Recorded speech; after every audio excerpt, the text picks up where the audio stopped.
পানি বেশি লাগবে না, তবে ডোলটা হবে বেশি। এই আঙ্গুলটা কানের ভিতরে আর বৃদ্ধাঙ্গুল দিয়ে কানের এই বাহিরে। আমরা অনেকেই অজু করতে গিয়ে অনেকগুলো ভুল করে থাকি, অথচ অজুটা খুব সুন্দরভাবে করে নিতে হয়। নবী সাল্লাল্লাহু আলাইহি ওয়াসাল্লাম বলেছেন, মান তাওয়াদ্দাআ ফাআহসানাল উদুআ, যে ব্যক্তি অজু করলো এবং অজুটা সুন্দরভাবে করলো, খরাজাত খতায়াহু মিন জাসাদিহি, সুন্দরভাবে সুন্নাহ পদ্ধতিতে অজু করলে ওই ব্যক্তির শরীর থেকে সমস্ত গুনাহ ধুয়ে মুছে আল্লাহ সুবহানাহু ওয়া তাআলা সাফ করে দেন।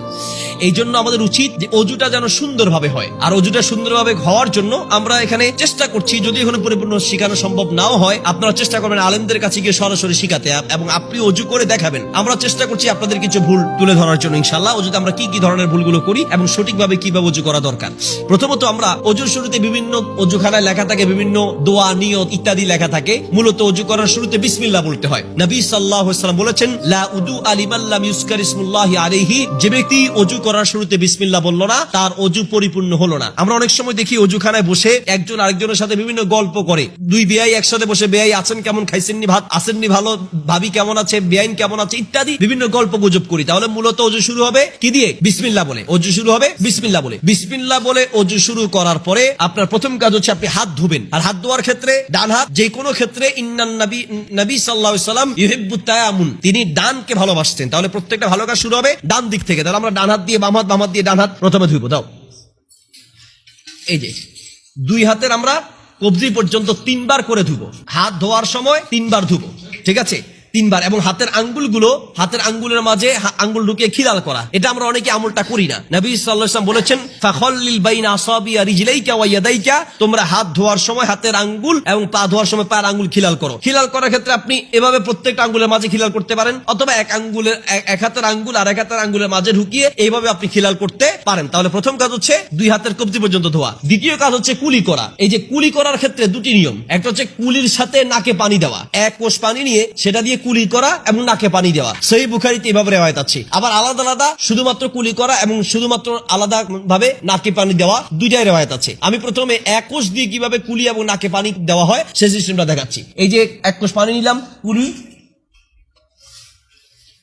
বাকিটা দিয়ে নাকে পানি। তাহলে এক কোষ পানি নিলাম, এরপরে যতটুকু পারলাম কুলি, বাকিটা দিয়ে নাকে পানি, এভাবে 3 বার। প্রত্যেকটা অঙ্গ স্বাভাবিক অবস্থা 3 বার। যদি নামাজ শুরু হয়ে যায় খুব দ্রুততার সাথে করতে হয় তাহলে 1 বার বা 2 বারও করা যায়। তবে সুন্নাহ হচ্ছে, নিয়ম হচ্ছে 3 বার করে করা। আর স্বাভাবিক যদি আপনি করতে চান তাহলে ভালোভাবে কুলির জন্য আলাদা পানি নিতে চান, নাকের জন্য আলাদা পানি, তাও অসুবিধা নেই। এবার আমি কুলি করলাম। কুলি করার সময় মুখের চারপাশে পানি নিয়ে নাড়ানাড়ি করা, পারলে একটু পানি নিয়ে গড়গড়া করা, অথবা কমপক্ষে মুখে চারপাশে একটু পানি নিয়ে চারপাশে এভাবে নাড়ানাড়ি করা সুন্নাহ। কুলি বলতে হাদিসে এসেছে তামাদমাদা।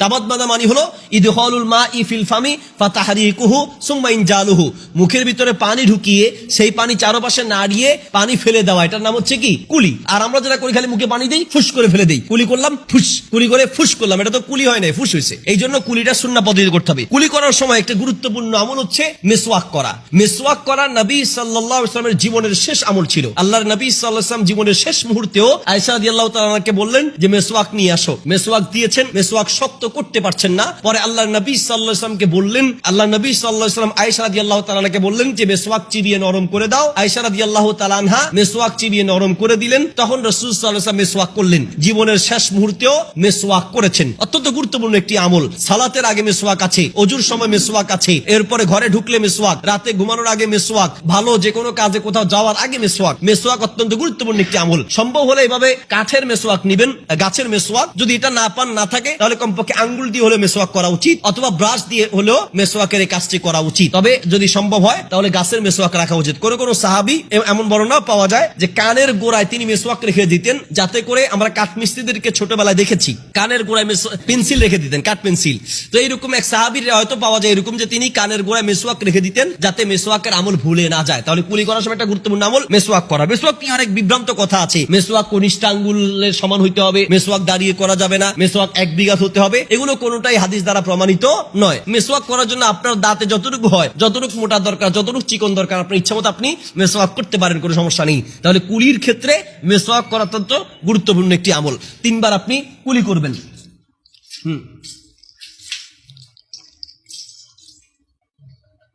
তিনবার কুলি করার পরে হচ্ছে নাকে পানি দেওয়া। নাকে পানি দেওয়ার ক্ষেত্রে দুটি কথা, একটি হচ্ছে স্তান শাকা ওয়াস্তান সারা। নবী সাল্লাল্লাহু আলাইহি ওয়াসাল্লাম নাকে পানি দিতেন, নাক ঝাড়তেন। আমরা নাকে পানি দেই সত্য, কিন্তু নাক ঝাড়ি না। আপনি নাকে এভাবে পানি দিবেন, এরপরে নাক ঝাড়বেন, বাম হাত দিয়ে নাক পরিষ্কার করবেন, নাকে পানি দিবেন, নাক এভাবে ঝাড়বেন। জি, তাহলে তিনবার নাকে পানি দেওয়া। এরপরে সমস্ত চেহারা ধৌত করা তিনবার।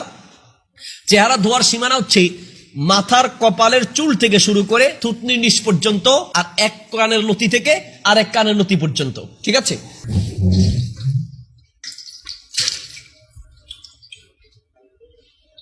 পানি বেশি লাগবে না, তবে ডলতে হবে বেশি। আমরা বেশি পানি দেব, মূলত সুন্নাহ হচ্ছে কি ডলার। নবী সাল্লাল্লাহু আলাইহি ওয়াসাল্লাম যখন মুখ ধুইতেন বা হাত ধুইতেন, ওযু করতেন, তখন তিনি ডলে ডলে ধুইতেন। এই যে ডলে ডলে ধুইতেন। আমাদের পানি বেশি লাগে, কারণ আমরা পানি বেশি দিই কিন্তু বেশি ভালো করে ডলি না। এই হলো চেহারা আপনি ধুলেন।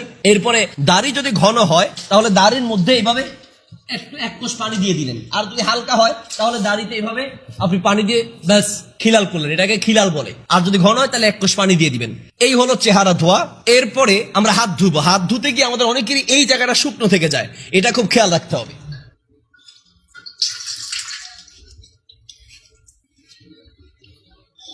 পানি যা দিব তার চেয়ে আমরা ডলবো বেশি। নবী সাল্লাল্লাহু আলাইহি ওয়াসাল্লাম ডলে ডলে ঘষে ঘষে তারপরে হাত ধুইতেন তিনবার। যে কোনো অঙ্গ কবার তিনবার করে ধুতে হবে। প্রথমে ডান হাত, তারপরে বাম হাত।